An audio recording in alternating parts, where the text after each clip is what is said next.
కరీంనగర్లోని డ్రీమ్స్ అకాడమీలో 80వ స్వాతంత్ర దినోత్సవ వేడుకలను అత్యంత ఘనంగా నిర్వహించారు.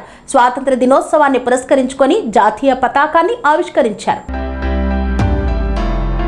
డ్రీమ్స్ అకాడమీ నందు 80వ స్వాతంత్ర దినోత్సవ వేడుకలు అత్యంత ఘనంగా నిర్వహించారు. ఈ కార్యక్రమానికి ముఖ్య అతిథిగా డ్రీమ్స్ అకాడమీ చైర్మన్ హాజరై పతాక ఆవిష్కరణ చేశారు.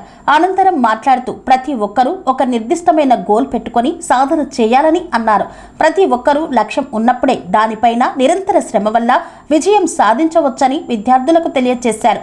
ఈ కార్యక్రమంలో డ్రీమ్స్ అకాడమీ విద్యార్థులు, తల్లిదండ్రులు, అధ్యాపక బృంద తదితరులు పాల్గొన్నారు. జై హింద్ అండి అందరికీ. 80వ స్వాతంత్ర దినోత్సవ శుభాకాంక్షలు అందరికీ.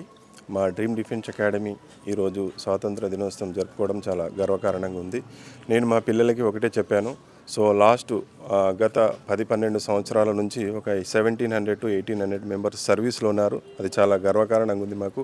సో మా పిల్లలకి ఈరోజు నేను చెప్పిందల్లా ఒకటే, మీరు లక్ష్యం పెట్టుకోండి. ఆ లక్ష్యానికి అనుగుణంగా మీరు వర్క్ చేస్తే డెఫినెట్లీ ఆ 1800 మెంబర్స్లో మీరు కూడా యాడ్ అవుతారని చెప్పడం జరిగింది.